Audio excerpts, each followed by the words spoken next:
Lo que vamos a hacer en este ejercicio es calcular el valor presente descontado de un bono que genera una renta, digamos, a T años con un tipo de interés R anual, pero este bono se devenga de manera continua. Entonces, para calcular este valor y para calcular cualquier tipo de operación continua, nos basamos en la definición del número E. El número E viene dado como el límite, cuando x esté indefinito, de esta sucesión, que es 1 más 1 partido por x elevado a la x. Entonces, al principio, la idea, el razonamiento es el siguiente. En primer lugar, pensamos, bueno, ¿cuál es el valor futuro? Es decir, de un euro invertido hoy y que voy a cobrar dentro de años al tipo de interés R. Pues el valor futuro de ese euro será 1 más R, donde R es el tipo de interés anual elevado a la T. Bueno, total, que esto es lo que cobras, tipo de interés anual y T años. Entonces, la cuestión aquí es, entonces, el primer año cobras 1 más R, el segundo año cobras ese 1 más R que has metido más R de 1 más R y así sucesivamente, de tal manera que lo que cobras al cabo de T años es 1 más R elevado a la T. Sin embargo, si los pagos se devengan por ejemplo, de manera mensual, entonces lo que cobraremos será un total de 12 por T pagos, T número de años y cada año 12 pagos anuales.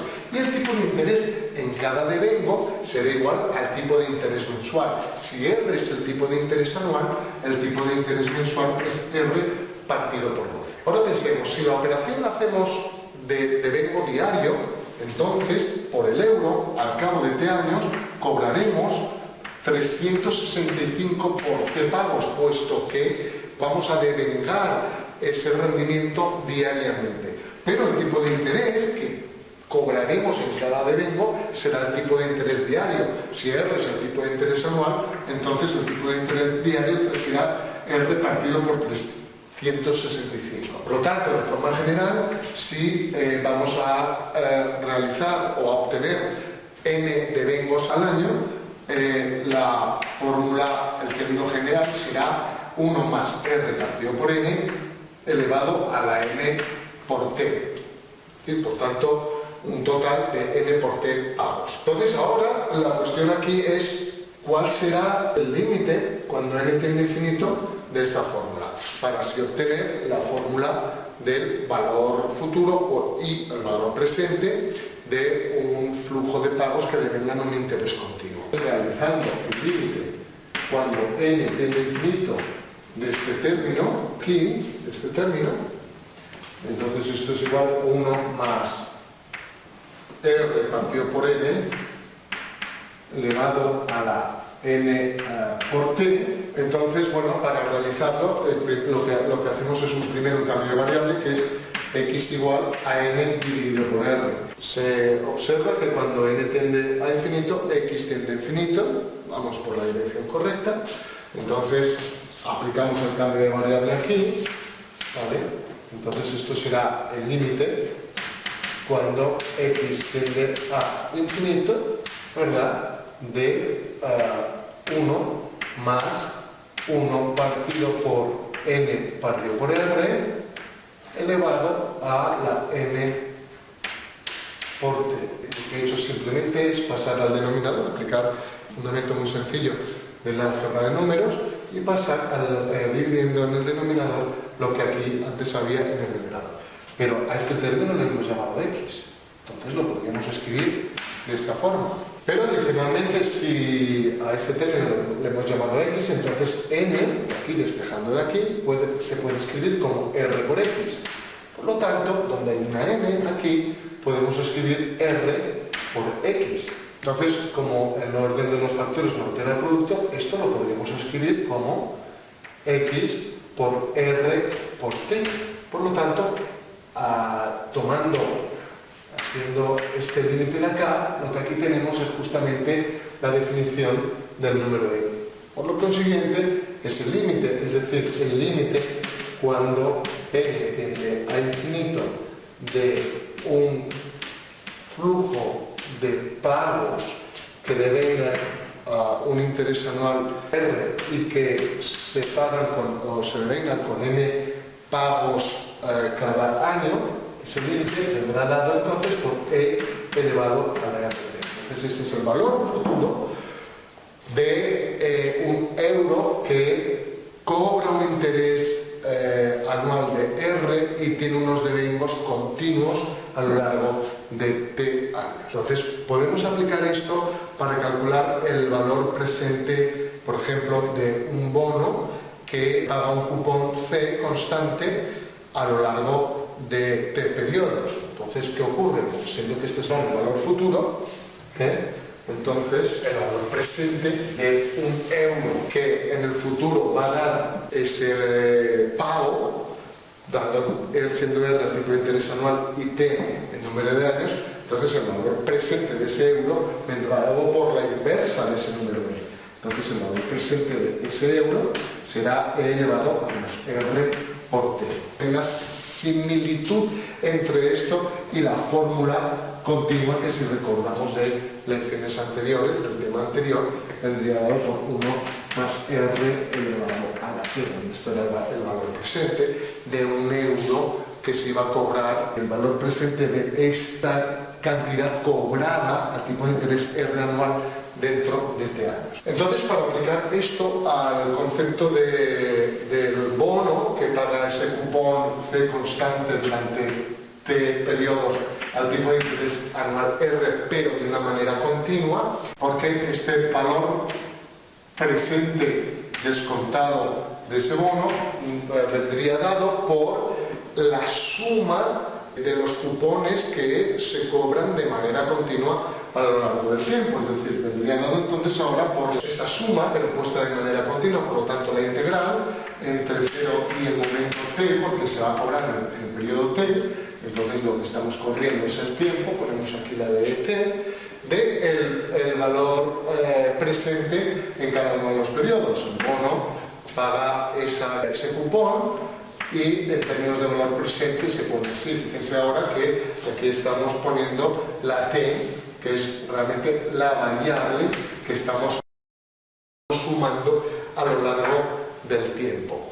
Entonces, bueno, esto es una integral muy sencilla. La forma de resolver una integral es la integral del número e, todo el mundo sabe, por definición, que la integral indefinida de la función exponencial viene dado por esto, ¿no? Es una constante, porque es la integral indefinida. Cuando le damos valores, esto toma un valor numérico concreto. Y entonces vamos a aplicar este principio.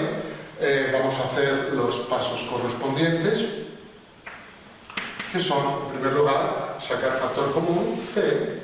Sacamos factor común de la integral entre 0 y T de este número E. Resolvemos la indefinida, siendo que llamamos x igual a menos rt, pues entonces diferencial de x será igual a menos r diferencial de t. Entonces diferencial de t le podemos escribir como menos 1 partido por r diferencial de x. Es decir, donde aquí haya un diferencial de t, ponemos este valor de acá, entonces quedará c por la integral entre 0 y t de e elevado a menos rt, pero menos rt le estamos llamando x, por diferencial de t, que es menos 1 partido por r, que es una constante.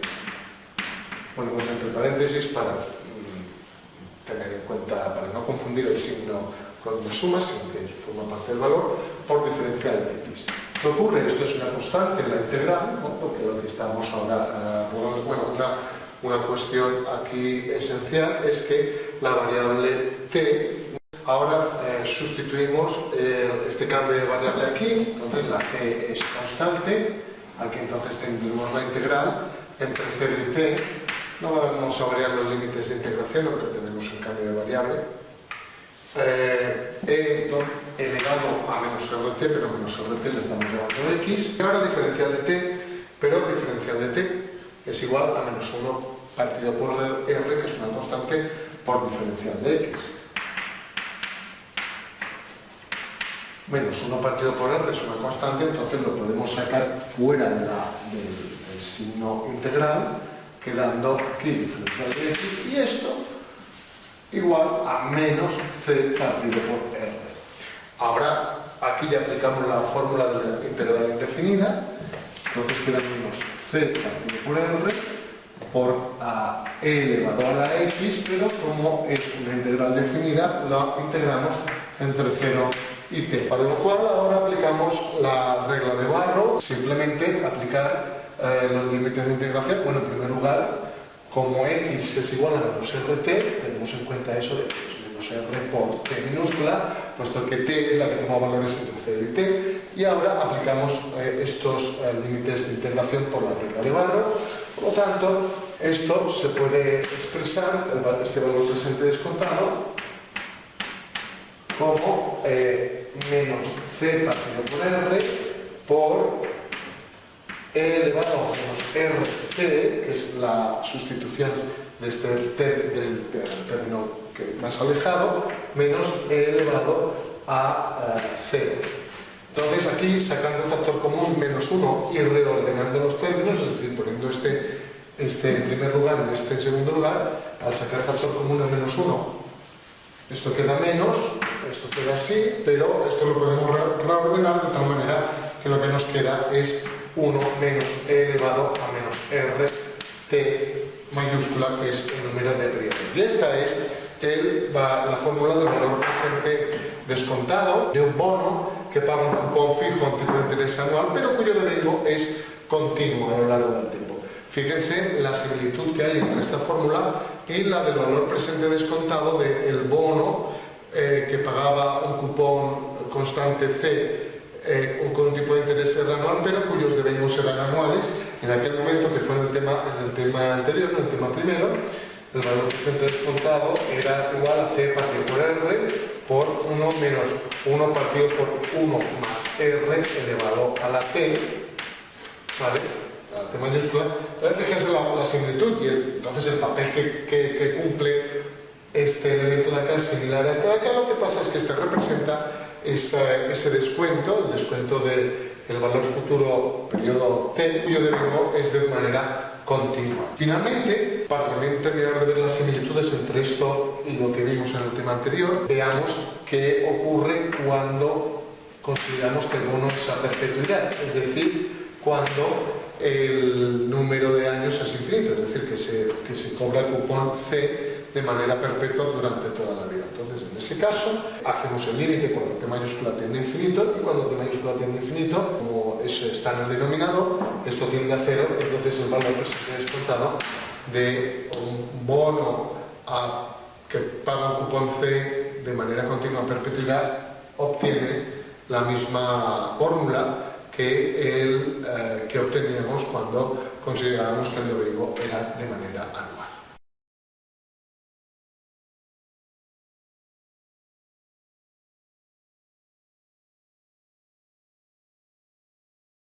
El ejercicio 2 hace referencia a un tópico de inversión que es cómo evoluciona el precio de un recurso natural agotable que incluso se intercambia en un mercado competitivo. Los economistas estuvieron, al principio del siglo XX, estuvieron muy preocupados al observar la evidencia de que el precio de estos recursos naturales, incluso cuando se intercambiaban en mercados competitivos, no igualaba a sus costes marginales. La explicación de este fenómeno la dio Hotelin en el año 1932, explicando que esto no ocurría porque a lo que se equiparaba el recurso agotable, que estaba, por ejemplo, en el subsuelo, el petróleo o el carbón, era justamente al resto de los activos que proporcionaban un riesgo similar a este que se debería considerar como un activo. De esta manera, digamos, los parámetros fundamentales del modelo, que vamos a seguir un poco la modelización sencilla que pone en el Varian, supone lo siguiente. Para evitar complejidades vamos a suponer que el coste marginal de la extracción del recurso es 0 y que dicho recurso tiene una duración, hay unas reservas de dichos recursos que nos dicen que va a durar T años. Esos T años no serán ni más ni menos que el cociente entre la demanda anual y la reserva reservas totales del recurso, que vamos a llamar S, que vendría dada en las unidades del recurso. Vamos a considerar que son valores exógenos y conocidos y por lo tanto, digamos, TR sí que representa el número de años que va a durar el recurso. Y además suponemos que al final del periodo habrá tecnología, habrá un bien que podrá sustituir a este recurso en el momento que se agote. El coste de este recurso en el momento que se agote le vamos a llamar C, que es precisamente lo que hay que determinar en el ejercicio. ¿Cuál es el valor de C si el petróleo dura una serie de años, como hemos visto en el enunciado anteriormente? Para establecer el ejercicio y para ver cómo funciona, le voy a explicar aquí la dinámica de precios de este recurso. En cualquier momento del tiempo lo vamos a hacer de manera continua. Esta es la diferencia que vamos a encontrar cuando lo leemos en el libro de microeconomía intermedia de Barrier, que es un poco ese tópico que estamos siguiendo de ese libro. Por lo tanto, haciéndolo de manera continua, la dinámica de evolución del precio no será más ni menos que en el momento inicial, pues, cómo evoluciona el precio del recurso que inicialmente vale T a lo largo del tiempo. Y eso evoluciona en arreglo con arreglo a una tasa de variación del recurso a lo largo del tiempo. Lambda es la tasa a la cual evoluciona el precio. Como hemos mencionado y menciona incluso al inicio del capítulo, esa tasa de variación del precio tendrá que igualar a R en virtud del principio de ausencia de arbitraje. Por ejemplo, si lambda fuera mayor que R, pues entonces quiere decir que en el futuro el precio crecería más rápido que el tipo de interés de los activos que tienen igual riesgo que el recurso no renovable, y entonces eso quiere decir que la mejor opción no sería extraerlo hoy, sino que lo extraeríamos de manera y viceversa. Por lo tanto, si el recurso se va extrayendo a lo largo del tiempo, eso significa que esa tasa de variación del precio tiene que igualar al tipo de interés. Por tanto, esto implica que realmente la dinámica de precios, aplicando el principio de ausencia de arbitraje, tendrá que seguir esta regla donde la tasa de variación del precio es igual.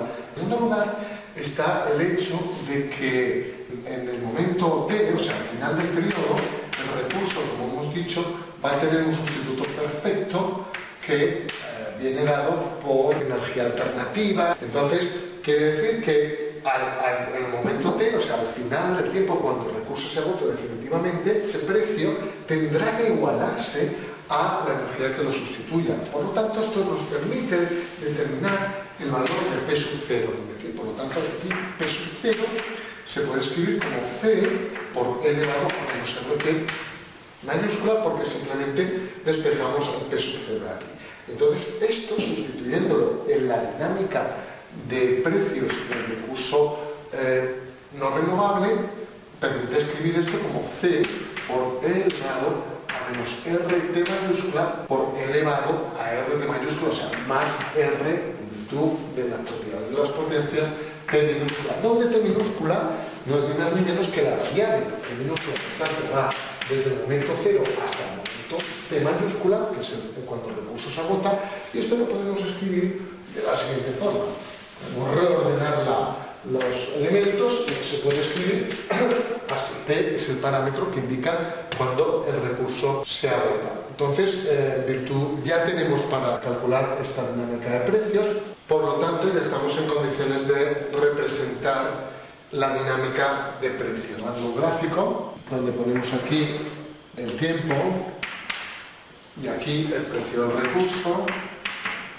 Tenemos que en el momento P sub 0 el precio del recurso es el valor presente de su coste de sustitución futuro a T años, mientras que en el momento futuro, es decir, en el momento T, ese precio, que es el coste de sustitución en el momento T, si sustituimos aquí la T mayúscula, eso vale 0, esto vale 1, y por lo tanto en ese momento T del tiempo, ¿vale? El coste es simplemente el coste de sustitución de ese recurso, y ahora tenemos que saber cómo esa dinámica de transacción de precio evoluciona en el futuro. Para ver cómo evoluciona la dinámica de transición, hacemos la primera y segunda derivada. La primera derivada respecto del tiempo viene dada por esta función, estamos derivando esta función, es esta, para no confundirnos, respecto de t, fíjense que de la variable t es r, por lo tanto esto es r por c por elevado a r por t menos t mayúscula, que es positivo, esto es p de t, mientras que la segunda derivada, de manera análoga, se obtiene como r al cuadrado, por la misma razón, por elevado a e elevado a t menos t mayúscula, que también es también positivo. Por lo tanto, la dinámica de transición es creciente y convexa. La idea que subyace detrás, conforme nos vamos aproximando al momento en que se agote el recurso, el precio va tendiendo al precio del recurso que va a sustituir a este que se agota. A esto Hotelling le llama el coste de producción del recurso. La interpretación es esa, que se aparta del coste marginal, porque lo que refleja, por un lado, la equivalencia con los activos que tienen igual riesgo que este, y por otro lado, va anunciando el momento en que el recurso se agotará definitivamente y por lo tanto el precio va subiendo conforme se agota ese recurso. Al hacer el ejercicio, esto es muy sencillo, hay que determinar cuál será el coste de sustitución, teniendo en cuenta que se habla del petróleo, que esto tiene una vida, se estima una duración de 65 años, el precio, en el momento presente, que llamamos momento cero, son $45, y que el tipo de interés es 0,02%, del 2%. Por tanto, introduciendo esto en la fórmula correspondiente, es decir, conocemos que P sub 0, podemos utilizar esta fórmula, y como lo que hay que determinar es pues T será igual a P sub 0, que nuestro problema es 45, por T elevado, como esto pasa dividiendo, pues entonces cambia el signo, R es 0,02 por 65 años, y entonces esto da un valor de, según he calculado, $165. Ese es el precio que se estima. Y esto contesta el problema. Muchas gracias.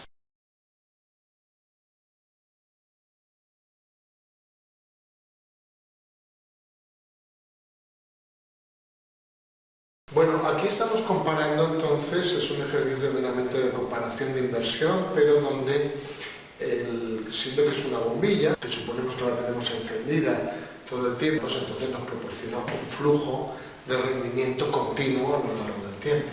El valor actual de ambas inversiones, ¿no? Vamos a ver entonces el valor actual de la inversión de la bombilla eficiente, vamos a llamar de pues esto será igual al precio que pagas ahora, que es lo que tenemos que determinar en el ejercicio, el precio, que es de una sola vez, ya sabes que la bombilla te va a durar 10 años, más lo que te va a costar la utilización de la bombilla, que sabemos que es 15 céntimos, pues 0,15, por todo el tiempo que la bombilla va a estar encendida, pues entre 0 y ese número, que realmente es infinito, porque resulta que son todos los días 24 horas durante 365 días del año por 10 años. Esto significa pues, un número muy grande. Podemos considerar que es infinito directamente por ese consumo que viene dado por E elevado a R T diferencial de T. Y entonces esto es por el lado del valor actual de esta bombilla. Esto lo podemos calcular entonces como P más 0,15 y hacemos ahora esta integral ya la hemos hecho antes, pero el procedimiento habitual en este caso es la integral indefinida estándar. Cogemos esta, ¿no? Por esta regla, llamando entonces x igual a menos r por t, pues entonces diferencial de x es menos r diferencial de t, por lo tanto diferencial de t es menos 1 partido por r por diferencial de x. Por lo tanto, será 0,15 por la integral de entre 0 a infinito.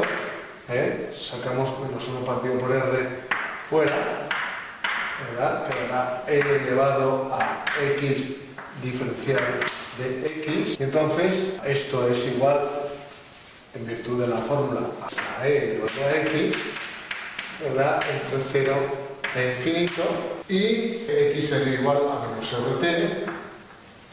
Entonces sustituyendo, esto será 0 y al sustituir 0 esto será 1, pero con el signo será 0 menos 1 y por lo tanto es meramente ese es el valor actual del flujo de costes que nos va a suponer la bombilla, ¿no? a lo largo del tiempo. Por el lado del valor actual, del coste actual, por dicho, sería más que el valor actual, es que estamos calculando es el coste actual de la bombilla tradicional, tendríamos lo siguiente. Compramos una bombilla el primer año, que pagamos €1, más una bombilla el segundo año, que es una SR, que la compramos el año que viene, descontado el tipo de SR, así hasta la bombilla que compramos el 10º año, ¿verdad? Cuyo valor, que es €1, dentro del valor presente o el coste presente de esa bombilla dentro de 10 años, pues será 1 partido por 1 más R, el valor de R es 0,05, pero luego lo sustituiremos. Y ahora, ¿qué es lo que va a suponer el coste consumo de esa bombilla? Esa bombilla es al precio que consume cada hora, es €1, y este coste es, digamos, ese flujo a lo largo de todo ese tiempo, porque tú compras la bombilla cada año, coges el momento que se te funde, la sustituyes, pero el flujo, el descuento que le tienes que aplicar es el mismo, pero simplemente con su coste de consumo hora, que en vez de hacer 0,15 es de €1. Pues haces la misma operación, sustituirías esto aquí y lo que obtendrías para no repetir la operación es esto de aquí. Entonces, por lo tanto, lo que tenemos que hacer ahora es calcular este número de acá de una manera un poco más simple. Hay que acordarse que de lo que hemos visto en el tema anterior, si llamamos S igual a esto de acá, ¿no? a esta serie, ¿verdad? Simplemente el truco siempre es multiplicar por esa razón, ¿verdad? Y entonces quedará pues todos los términos y procedes a la sustitución transversal de los términos. Esto está elevado a la 11, entonces hacer la resta de estas dos cosas.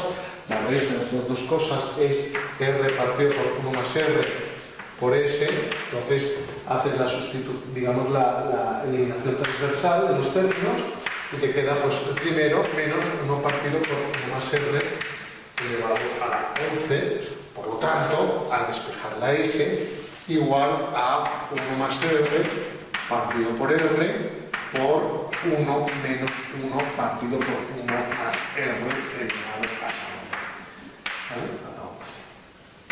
Entonces, bueno, realmente esto que he llamado valores son costes, porque precios, el coste de esta bombilla es menor que el coste de esta otra. Entonces, yo lo que quiero hallar es el precio para el cual el coste actual, vamos a llamarlo VA, del bombilla eficiente es menor o igual que el valor actual de la bombilla tradicional. Entonces lo que hago es simplemente comparar este par de ecuaciones. Yo quiero es el precio para el cual pues P más 0,15 partido por R es menor o igual esta ecuación de acá, 1 más R partido por R por 1 menos 1 partido por 1 más R elevado a la 11 más 1 partido por R, el flujo de consumo de la bombilla tradicional, de la bombilla no eficiente. Ahora esto es muy sencillo porque sustituyendo 0,05 donde hay una R, máquina de calcular, eleváis todo esto, entonces a mí me da que es para un precio menor igual que 25,10 euros. O sea, siempre entonces que una bombilla de esas eficiente cueste menos de 25 euros, entonces será mejor comprarla que seguir utilizando las bombillas tradicionales.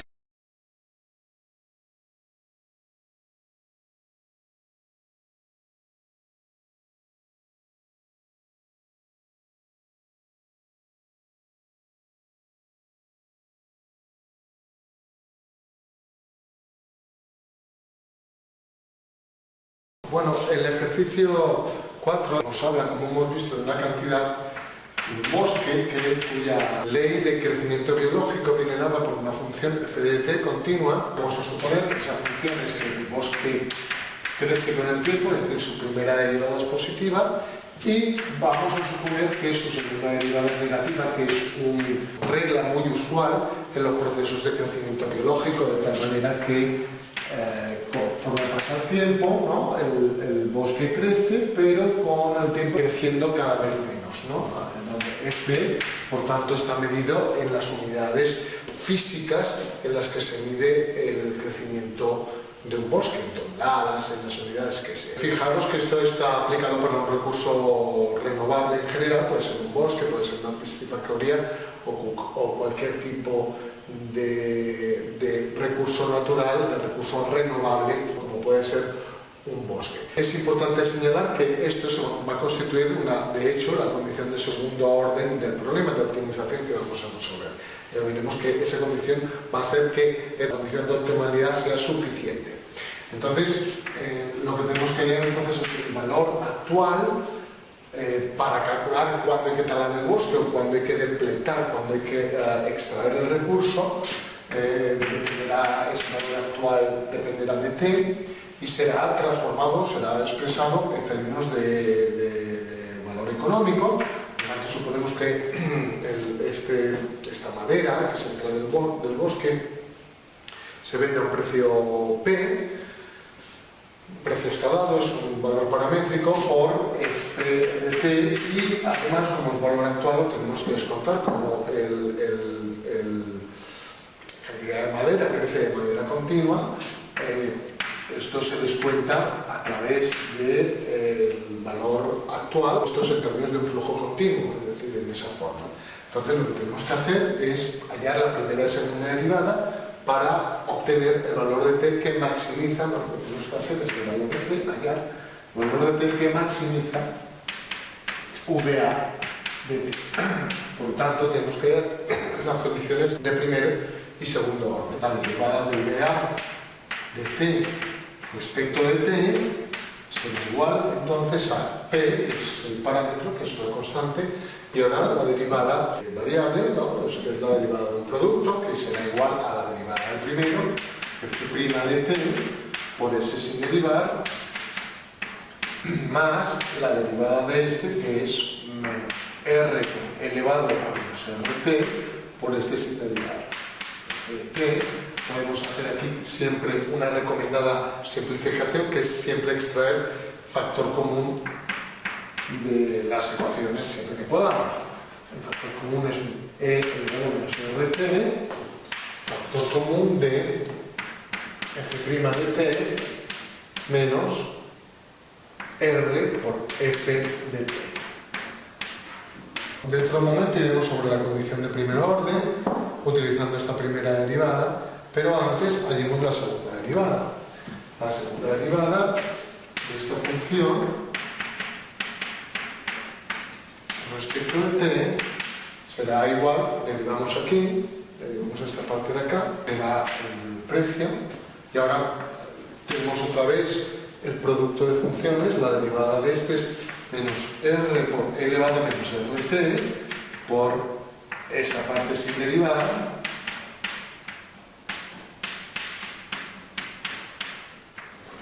más este sin derivar por la derivada de este elemento de acá, que es la derivada de una suma, la suma de las derivadas, será entonces la segunda derivada de t menos r por f' de t.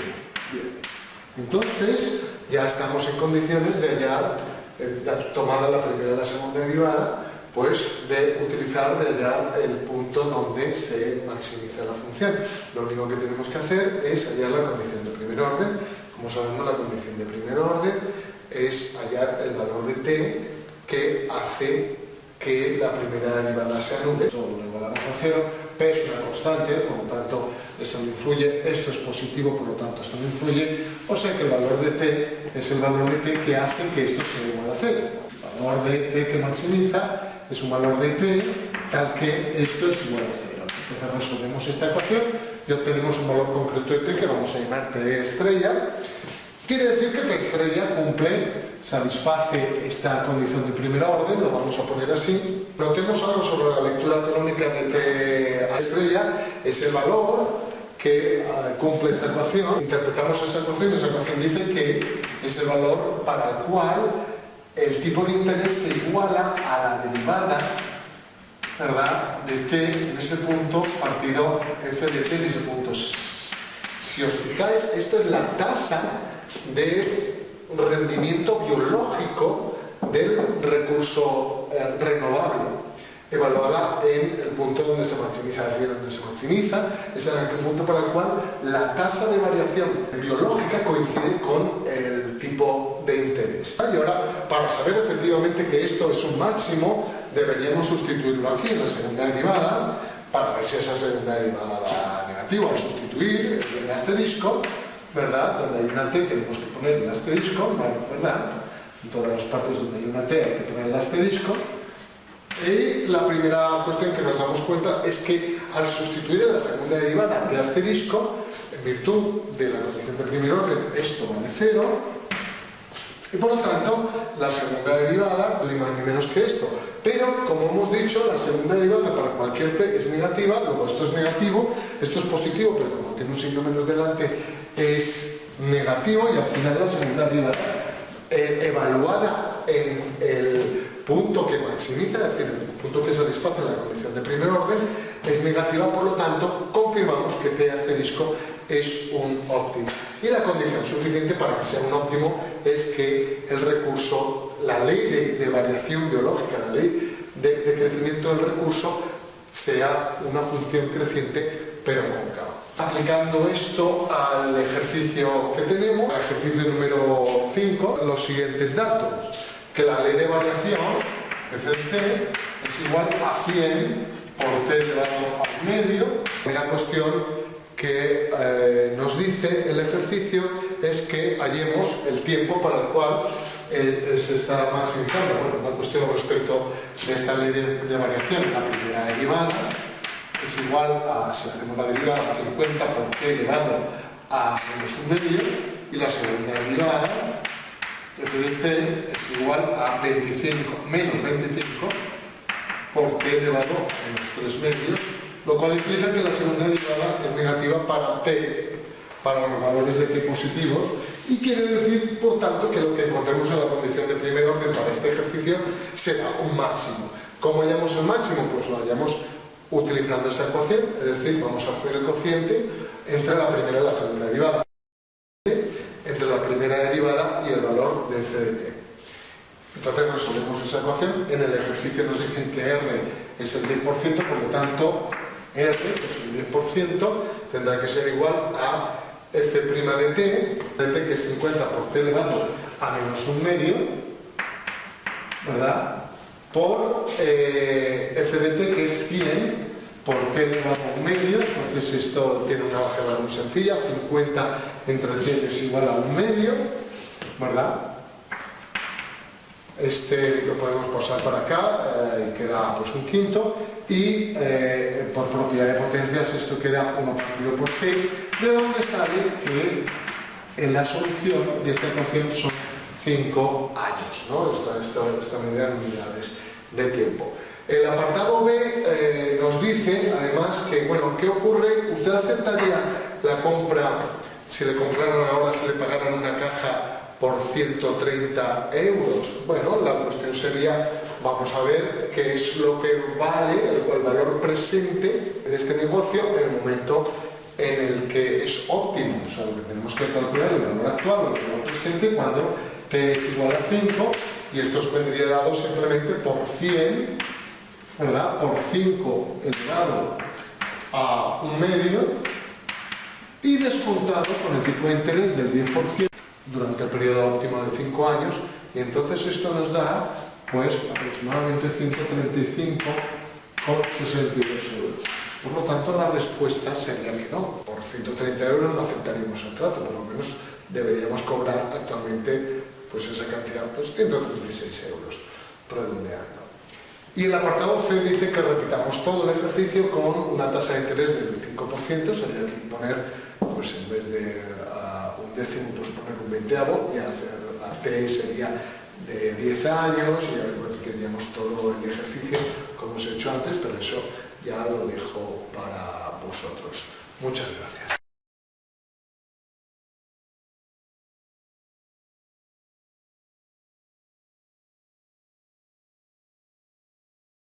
Ejercicio número 6.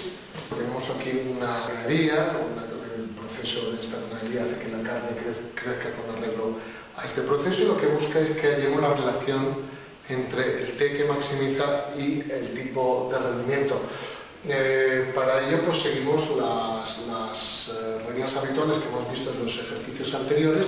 Entonces calculamos el valor actual de la inversión, que es el precio dado, es decir, está puesto en euros, por lo tanto esto tiene un precio que es constante por FT, ¿no? Por actualizado al tipo de interés R a través del proceso de actualización continua que estamos viendo. Entonces, como hemos visto en nuestros ejercicios, el valor de T que maximiza este valor actual es aquel para el cual pues R iguala a la tasa de crecimiento del recurso renovable que viene dada por esta expresión. Luego lo único que tenemos que hacer es hacer tanto la primera como la segunda derivada. La primera derivada nos va a servir para hallar el valor del numerador. Entonces la primera derivada es igual a elevado a menos 0, porque la derivada de este es menos 1. Y la segunda derivada, que es la que nos va a garantizar o la que nos va a decir qué es lo que va a pasar con la función de segundo orden, nos garantiza que el valor hallado de esta manera cumple la condición de segundo orden y por lo tanto es una máxima. Y esto es debido a que la segunda derivada, es decir, la derivada de esto, es elevado a menos elevado a menos t, que es negativo, entonces cumple para todo t positivo, incluso para todo t, la condición de segundo orden, es decir, la concavidad de la función de crecimiento biológico.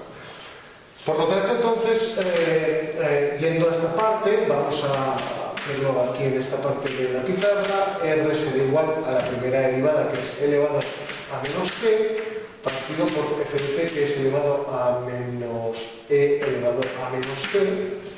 Y lo que tenemos que hacer aquí es hallar el valor de t en función de R.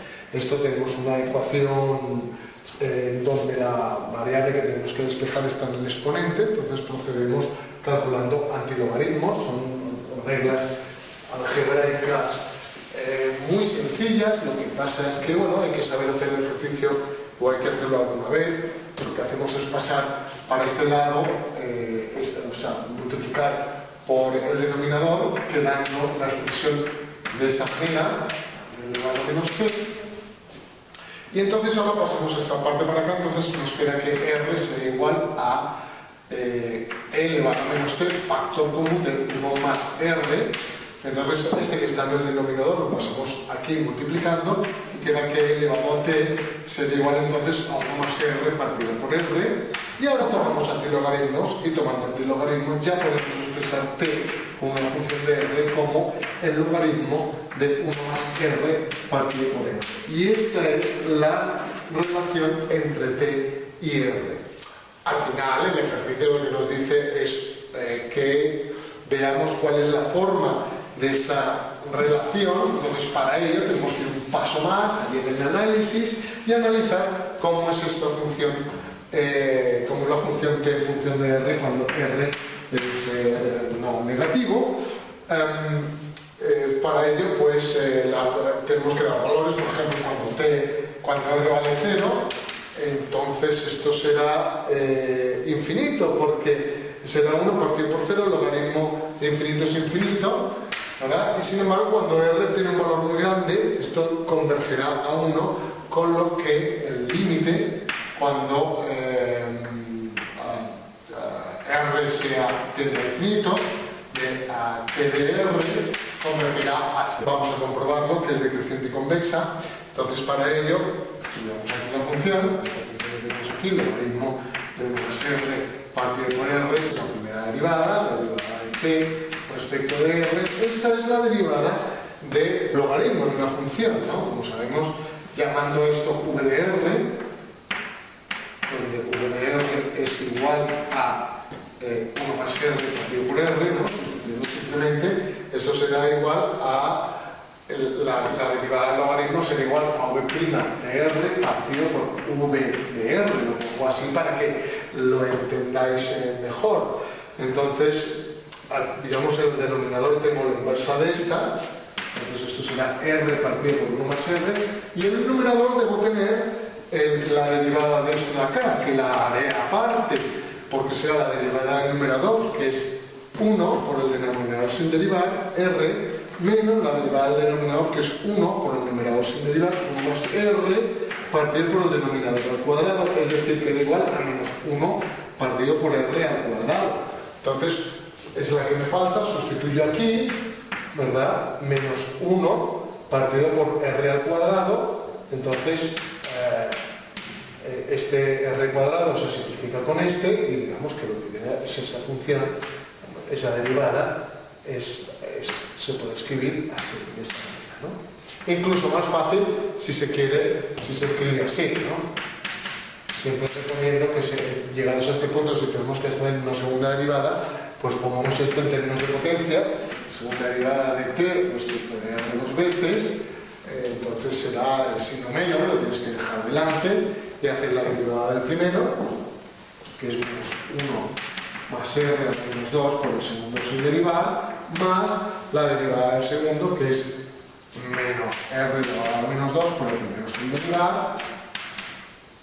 Y entonces esto, cuando sacas el menos, menos por menos más, ¿verdad? Y estos son elementos del denominador que son positivos, por lo tanto esto es positivo, lo cual significa que la función es convexa, y entonces la relación entre el valor de R y el tiempo óptimo para extraer el recurso es una relación que cuando tiende a 0 tendrás que esperar mucho tiempo, cuando el tipo de interés es muy grande tienes que esperar un poco tiempo, y es decreciente y convexa.